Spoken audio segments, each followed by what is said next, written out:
शादी एक खूबसूरत रिश्ता है और भारत जैसे देश में तो यह कहा जाता है कि जोड़ियां स्वर्ग से बनकर आती हैं।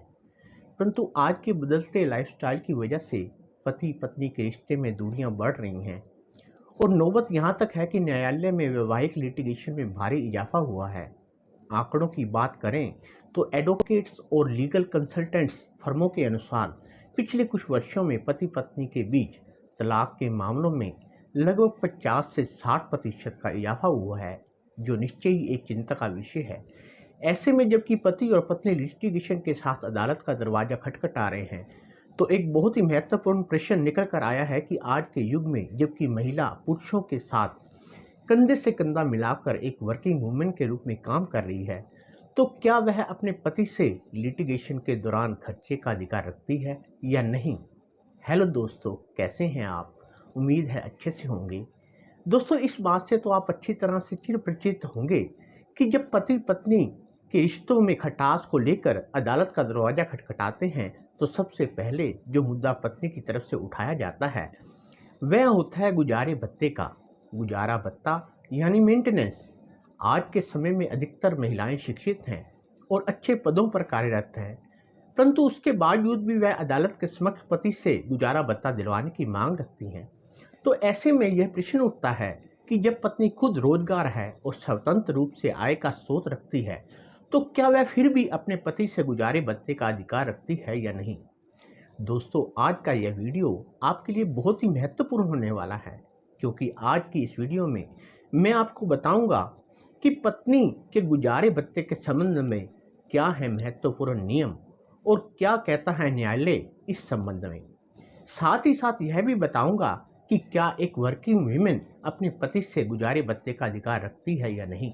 उससे पहले मैं आपसे एक रिक्वेस्ट करूंगा कि अगर आप चैनल पर नए हैं तो प्लीज़ चैनल को सब्सक्राइब करें, ताकि हमारे आने वाले हर एक वीडियो की नोटिफिकेशन आपको जल्द से जल्द मिल सके और इन वीडियोस में दी गई महत्वपूर्ण जानकारी आप तक जल्द से जल्द पहुंच सके। साथ ही साथ मैं आपसे यह भी रिक्वेस्ट करूंगा कि आप इस वीडियो को अंत तक जरूर देखें, क्योंकि इस वीडियो के अंत में मैं आपको जानकारी दूंगा मद्रास हाई कोर्ट के ऐसे महत्वपूर्ण फैसले की, जिसमें वर्किंग वीमेन के गुजारे भत्ते के संबंध में महत्वपूर्ण निर्णय दिया गया है और कहा गया है कि एक वर्किंग वुमन अपने पति से भरण पोषण का कोई अधिकार नहीं रखती। तो आइए जल्दी से चलते हैं अपने विषय की ओर। और दोस्तों, गुजारे भत्ते की इस प्रश्न को एक आसान तरीके से समझते हैं। भरण पोषण की व्यवस्था भारतीय कानून के कोड ऑफ क्रिमिनल प्रोसीजर यानी CRPC की धारा 125 के तहत की गई है। इंडियन कल्चर के अनुसार एक पुरुष को उसके परिवार का मुखिया माना जाता है, जो अपने परिवार के लिए जीविकोपार्जन करता है और अपने परिवार के अन्य सदस्यों का पोषण करता है। इस धारा के अनुसार कुछ लोगों को परिवार के मुखिया पर आश्रित माना गया है। यह माना गया है कि पत्नी अपने पति पर, आवश्यक बच्चे चाहे वह लड़का है या लड़की अपने पिता पर, एक अविवाहित लड़की भी अपने पिता पर, बूढ़े माता पिता अपने बेटे पर, एक पत्नी जिसका पति मर चुका है यानी कि विधवा बहू अपने ससुर पर आश्रित है। कानून द्वारा इन सब का भरण पोषण का अधिकार सुरक्षित रखा गया है, यानी यह लोग अपने मुखिया से, जिस पर वो आश्रित हैं, से भरण पोषण की मांग कर सकते हैं। भरण पोषण में भोजन, वस्त्र, आवास, शिक्षा और चिकित्सा उपचार का प्रावधान शामिल है। गुजारा भत्ता दो तरह के होते हैं, अंतरिम और स्थायी। अगर मामला अदालत में लंबित है तो उस दौरान के लिए अंतरिम गुजारे भत्ते का आदेश दिया जा सकता है। कोई शख्स परमानेंट मेंटेनेंस के लिए भी दावा कर सकता है। तलाक जैसे मामलों में स्थायी गुजारा भत्ता तब तक प्रभावी रहता है जब तक कि संबंधित पक्ष यानी पति या पत्नी दोबारा शादी न कर लें या उनकी मौत न हो जाए। अगर हम सामान्य रूप से बात करें तो भरण पोषण की राशि के निर्धारण के समय कुछ विशेष बातों का ध्यान रखा जाता है, जैसे कि भरण पोषण देने और मांगने वाले दोनों की आय और दूसरी संपत्तियों का क्या क्या है विवरण, भरण पोषण देने और मांगने वाले दोनों की कमाई के साधन क्या हैं, भरण पोषण मांगने वाले की उचित जरूरतें क्या हैं, यदि दोनों अलग अलग रह रहे हैं तो उसके क्या कारण हैं और क्या वो कारण उचित हैं, भरण पोषण मांगने वाले उचित हकदारों की संख्या, परंतु क्योंकि जब झगड़े बढ़ते हैं तो पति के केस में पति अपने दायित्व से बचने के लिए अपनी वास्तविक आय को छुपाने का प्रयत्न करता है, जबकि दूसरी तरफ पत्नी अपने खर्चों को बढ़ा चढ़ाकर बताती है। तो ऐसे में इस बात का निर्धारण अदालत के विवेक पर छोड़ दिया जाता है, जिस प्रक्रिया के अंतर्गत अदालत विभिन्न साक्ष्य और दस्तावेजों के आधार पर पति की आय और पत्नी की जरूरतों का निर्धारण करती है। नवंबर 2020 में सुप्रीम कोर्ट ने अपने एक फैसले में कहा कि गुजारा भत्ता तय करते वक्त अदालतें ये ध्यान में रखें कि वह न्यायोचित हो, ये इतना ज़्यादा ना हो कि पति गरीबी में आ जाए। कोर्ट ने ये भी कहा कि यह देखने में आ रहा है कि पत्नी अपने खर्च और जरूरतों को बढ़ा चढ़ाकर दिखाती है। सुप्रीम कोर्ट की जस्टिस इंदु मल्होत्रा और जस्टिस सुभाष रेड्डी की बेंच ने कहा कि गुजारा भत्ता बहुत अधिक खर्चीला नहीं होना चाहिए। कोर्ट ने कहा कि ये ट्रेंड देखने को मिल रहा है कि पत्नी अपने खर्च और जरूरतों को बढ़ा चढ़ाकर पेश करती है, तो पति भी अपनी इनकम को कम दिखाता है ताकि उसे कम से कम गुजारा भत्ता देना पड़े। कोर्ट ने कहा कि बेहतर यह होगा कि पति पत्नी दोनों से एक एक शपथ पत्र लिया जाए, जिसमें उनकी आय, संपत्तियों और देनदारियों का ब्यौरा हो। इससे भत्ता तय करने में आसानी होगी।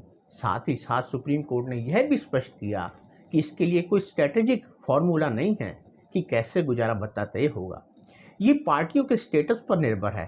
साथ ही पत्नी की जरूरत, बच्चों की पढ़ाई, पत्नी प्रोफेशनल तरीके से पढ़ी है या नहीं, पति की आमदनी क्या है, कुल बच्चे कितने हैं, उनकी पढ़ाई का स्तर क्या है, उनकी पढ़ाई पर क्या खर्च होता है, इन तमाम बिंदुओं को देखना होगा।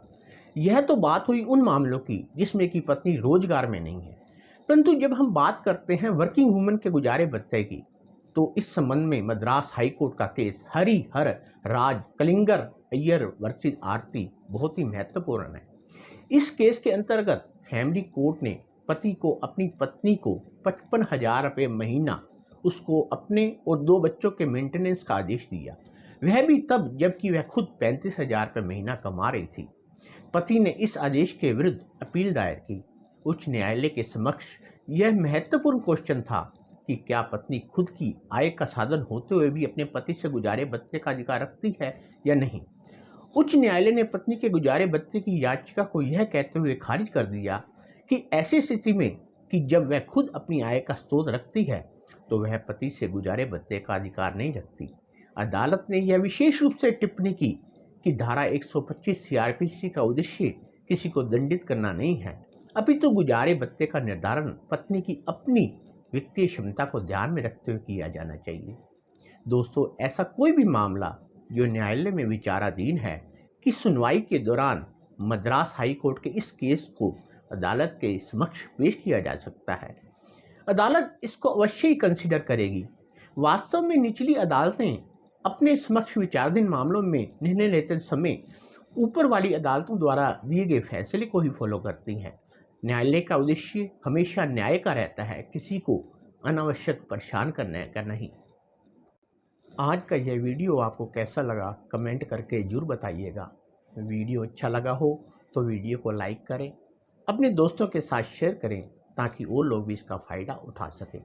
साथ ही इस चैनल को सब्सक्राइब करें। जल्दी मिलेंगे अपने नए वीडियो के साथ। तब तक हंसते रहिए, मुस्कुराते रहिए और स्वस्थ रहिए। धन्यवाद। नमस्कार।